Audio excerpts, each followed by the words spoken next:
ni kay yeeg Mamadou Mouhamed Ndiaye. jërë ngeen jëf lu ne fàng dee su ko jeex fitna dëgg Tribune nee nañu dafa neexut a dégg waaye moom la ñuy dund ci campagne électorale bi yëral xët mu njëkk journal bi As Babacar Gueye bu parti Rewmi dañu ko agressé keroog candidat yu gëm sa bopp ca Ourossogui ca Kër Massar ak ca Yoff dañu leen agressé am na it keneen ku bokk ci garde rapprochée yu gëm sa bopp journal Tribune nee nañu paaka la ñu ko jëm te yemul foofu ndax ca Kaolack am na kenn ci waa kër Serigne Boub yi ku ñu fa agressé ba coow li teere ci loxoy procureur ba violence gi am ci campagne électorale bi Vox Populi moom la xëy ci xëtam mu njëkk ba tudde ko campagne des sauvages mi ngi ñuy xamal xeexoo yu am ca Mbàkke ci diggante militant yu Yewwi Askan Wi ak militant yu UCS ba ñu bari jële cee gaañu-gaañu fii ci Ndakaaru it yéenekaay bi nee nañu am nañu demoon songi kër Pape Diop ca Mermoz ña fay jàppal tànk Zator Mbaye ñoo demoon songi farando yu Baye Gueye libération nañu campagne électorale baa ngi jax looloog loolo candidat yu ci bari ak seeni kàddu ñi ngi ci yéenekaay bi muy Ousmane Sonko di Barthélémy Dias Soham El Wardini Birame Souleye Diop Jean-Pierre Senghor ak Abdoulaye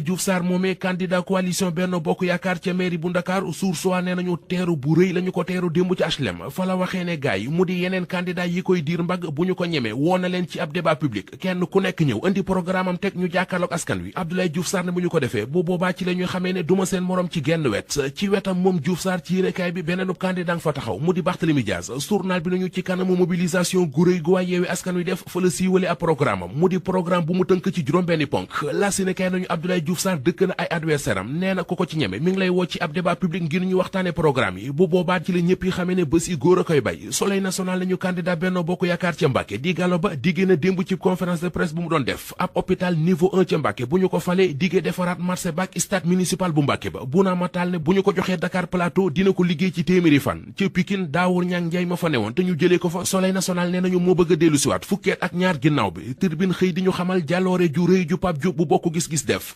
responsable parti bii di nay leer ca Yoff di Moustapha Tall moom la Pape Diop fexe ba décroché ko ànd ak moom ci bokk gis-gis ñu gis ci l'Observateur waxi campagne électorale bi waaye ci weneen anam mu di campagne bi ak li mu jur ne ngëneel ak njariñ ci koom-koomu réew mi woppi coronavirus gi ci réew mi professeur Moussa Seydi mi ngi yëglu ak di dànkaafoo ci ñuy jëfandikoo antibiotique yi di dem ba ci ëppal li mu leen mën a jur ne jafe-jafe yéenekaay bi nañu doonte gis nañu ne omicron bi mooy variant bi gën a lewet ci yi fi gën a jaar terewul dansé bu rëy la ci ñu ñàkkawul woppi coronavirus yi buñ ci waxul moo nar a yàq coupe d'Afrique gu gaynde yi ne l'Observateur mi ngi ñuy xibaar ne Idrissa Gana Gueye ak Fodé Ballo-Touré duñu bokk ci match sub Sénégal ak Guinée bi war a am suba ndax dañoo corona covid-19 beeg ni mu mel ci biir gaynde yi l'Observateur ne nañu tax na seenub entraîneur di Aliou Cissé mi ngi ci jaaxle gu rëy lii rëy dëgg mi ngi ci record yéenekaay mu di Kalidou Koulibaly mi bëgg a gedd coupe d'Afrique bi ubbil yéenekaay bi moom Kalidou Koulibaly dafa demoon di testé wu ji docteur yu kaafi ne duñu ko testé ndax 48 heures après testam bu mu jëm ci la war a testé waat maanaam tey jii ci lañ ko war a defaraatub test xañ gi ñu ko bëgg a xañ match suba bi ci diggante Sénégal ak Guinée moo ko mitti ba tax mu bëgg a gedd ñibbi record yéenekaay nañu gaañi di staff technique bi lu nekk daj nañu ko démboo ngir calmer ko coowal Miss Sénégal li fi calmer woon jugaat na libération mi ngi ñuy xamal ne waa brigade des mœurs ñoo nga ca déglu nañu Aminata Badiane ak ay responsable yu comité d'organisation bu Miss Sénégal bi te lu ko jiitu Miss bi di Fatima Dione ak ñeneen ñu mas a doon Miss Sénégal jot nañoo jano ak enquêteurs yi juróom benn weeri kaso yoo xam ne benn ba lay tëdd l'Observateur nee nañu moom la tribunal flagrant délit bu Ndakaaru daan Modou